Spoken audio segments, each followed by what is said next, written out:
Hi, thank you for watching a video blog. Today from Tbilisi, Georgia. Now why do Amish, Mennonites and Orthodox Jews have such large families? Now back in the days, in the past, when most countries were still very traditional, almost everybody had a large family. 5, 6, 7, yes even 12 children was the norm. There was nothing exceptional about it. It was just common.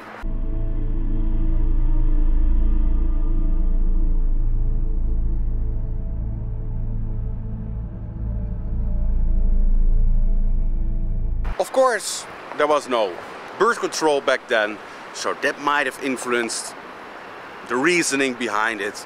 But on the other hand, most people had a lot of children because they really wanted it. It was seen as a joy, as something that you could be proud of, an accomplishment, a legacy for life. Of course, birth control came and the birth rates started to drop in all countries, amongst all religions, all kinds of people, feministic or traditional, all have plummeting birth rates.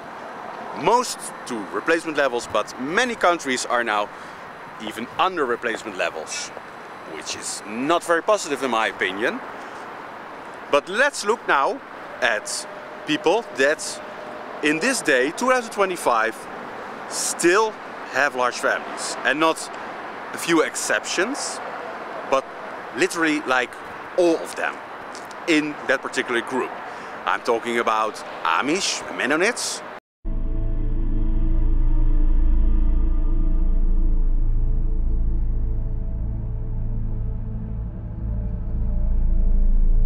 and I'm talking about Orthodox Jews. These are the people that continue to have large families, and not like 3 or 4 children, because that's for some people considered a large family.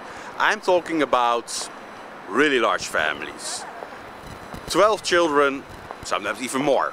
And the interesting thing is that they live, the Amish and the Mennonites for example, they mostly live in like first world country, the United States.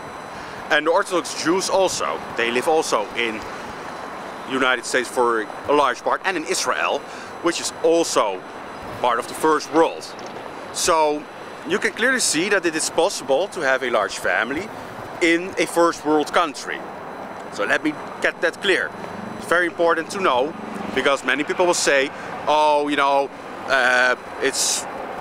people have only large families in like third world countries where they're poor, etc. No, they're not. Amish, Mennonites and Orthodox Jews live in the first world, in the richest part of the first world. So let me get that out of the way. Now you might say, oh yeah, it's all because of religion. Their religion demands them to have large families, but I don't know. I think that it's always a personal decision to have a large family, and it's not just something that your religion is like prescribing you, that you have to follow. But moreover, I think that they have large families because they are out of the system. They are not in the system. Because if you look at them, the Amish and the Mennonites, they live just not that far from the civilized world, like New York and other large cities. And still they are managing to have large families. How is it possible? Because they take care of themselves. They don't depend on that government. They don't depend on civilization. So they know that if you stay outside the system, or at least as far as possible, it is possible to have a large family. As large as you want. Because the Amish and the Mennonites are self-sustaining. What they do, what they create, what they take care of, will feed their own mouths. Will feed the mouths of their children. So if they want to have 20 children, then they will get like 20 cows. 20 chicken or 40 chicken, as much as they need to sustain that kind of family. And they are very handy. They all have skills that in a way support their families.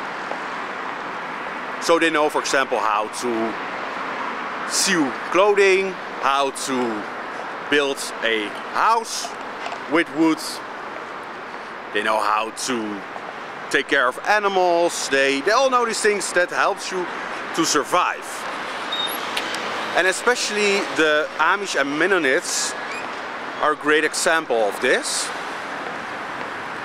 Because the Orthodox Jews are mostly connected to civilization. They are less self-sustaining and self-sufficient. But I add them in the group, or I add them in this story because they are sort of similar. They're out of the system. They have their own system. And like I said, Orthodox Jews way less than Amish and Mennonites. That's why I'm more taking the Amish and the Mennonites as an example than Orthodox Jews. But the Amish and the Mennonites know how to survive because they are able to be self-sustaining, self-sufficient, take care of everything themselves. And when you can do that, of course you will have a lot of children, because if you're close to nature like the Amish and the Mennonites,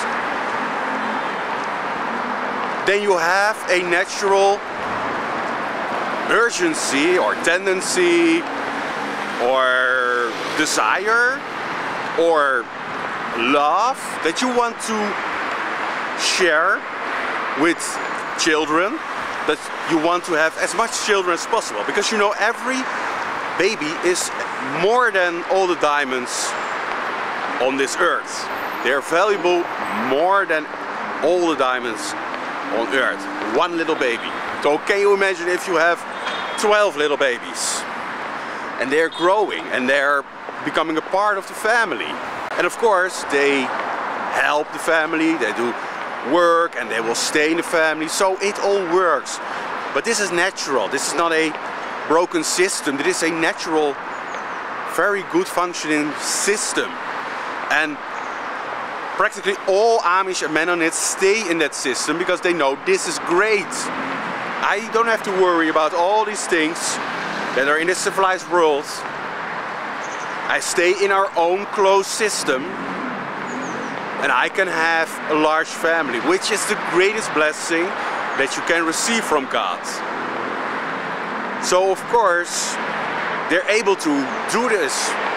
They're able to have as much children as they want because they are outside of the system.